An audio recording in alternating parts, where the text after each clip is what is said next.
Hello everyone, मैं उत्कर्ष और आज मैं आप लोगों को गॉड ऑफ थंडर ज़्यूस के जन्म की स्टोरी बताऊंगा। ग्रीक मैथोलॉजी में ज़्यूस को किंग ऑफ गॉड्स कहा जाता है और मैथोलॉजी के हिसाब से ज़्यूस ने किंग बनने के लिए अपने पापा को मारा था। ज़्यूस के पापा का नाम क्रोनोस था और वो टाइटन्स के किंग थे, और ज़्यूस की माँ का नाम रिया था और वो क्रोनोस की वाइफ होने के साथ साथ उसकी बहन भी थी। ग्रीक मैथोलॉजी में भाई और बहन की शादी बहुत कॉमन थी और ऐसा बहुत बार देखा गया है कि भाई बहन ने आपस में शादी कर ली हो। ज़्यूस के जन्म की स्टोरी बहुत ही ट्रैजिक और सैड है और ये हमें ग्रीक मैथोलॉजी के बीइंग्स के क्रूल नेचर को बताती है। और अगर आप लोगों को ज़्यूस या फिर ग्रीक मैथोलॉजी के बारे में और जानना हो तो आप मेरे ब्लॉग को चेक कर सकते हो, लिंक डिस्क्रिप्शन में है। तो चलो अपन किंग ऑफ गॉड ज़्यूस की स्टोरी को स्टार्ट करते हैं। हमारी स्टोरी की शुरुआत एंशिएंट टाइम से होती है, जब हेवन और अर्थ आपस में कनेक्टेड थे, और इसी टाइम में एक भविष्यवाणी होती है जो पूरे अर्थ में सुनाई देती है। और इस भविष्यवाणी में ये बोला जाता है कि आने वाले समय में एक बच्चे का जन्म होगा जो टाइटन्स के किंग क्रोनोस को मार के एक नए युग की शुरुआत करेगा। और इस भविष्यवाणी को सुनकर क्रोनोस डर जाता है और वो अपने भविष्य को बदलने का डिसाइड करता है, और वो अपने सभी बच्चों को अपनी मौत का कारण बनने से पहले ही मार देना चाहता है, और इसलिए क्रोनोस अपने सभी बच्चों को खाना शुरू कर देता है।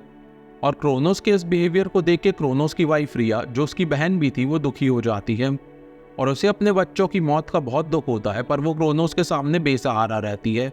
और जब ज़्यूस के पैदा होने का टाइम आता है तब रिया ज़्यूस को क्रोनोस से बचाने के लिए उसे अपने साथ क्रीट नाम के एक आइलैंड ले जाती है, और वहाँ पर वो ज़्यूस को बर्फ देकर छुपा देती है जिससे ज़्यूस क्रोनोस की नज़र से बच सके।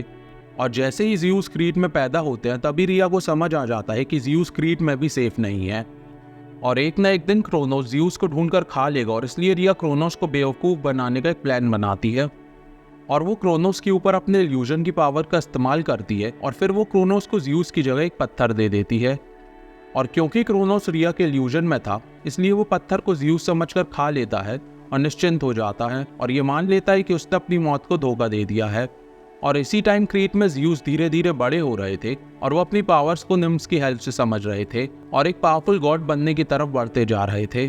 ज़्यूस क्रीट में जब बड़े हो रहे थे तब क्रीट के लोग उन्हें एक बीकन ऑफ होप की तरह देख रहे थे, क्योंकि सभी लोग टाइटन्स के रूल से परेशान हो गए थे और वो टाइटन्स को मारना चाहते थे। और जैसे जैसे साल बीत रहे थे ज़्यूस और भी पावरफुल होते जा रहे थे, और फिर ये बात क्रोनोस तक पहुंच जाती है कि क्रीट में एक पावरफुल गॉड का जन्म हो चुका है। और ये बात सुनने के बाद क्रोनोस को उस भविष्यवाणी की बात याद आती है और वो डर जाता है, और इसलिए वो ज़्यूस को मारने का डिसाइड करता है।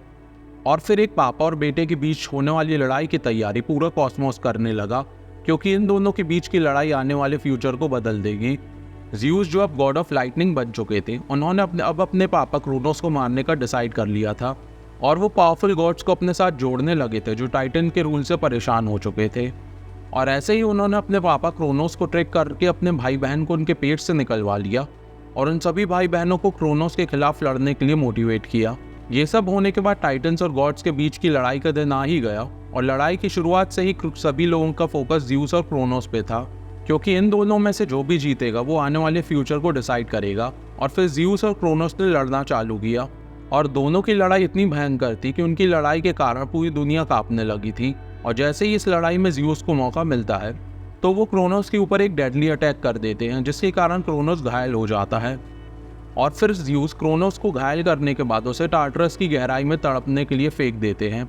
और इस लड़ाई के एंड में जीत गॉड्स की होती है, और वो जीतने के बाद एक बहुत बड़ा माउंटेन बनाते हैं जिसमें सभी जीते हुए गॉड्स रहते हैं, और सभी गॉड्स मिलकर इस माउंटेन का नाम माउंट ओलंपस रखते हैं।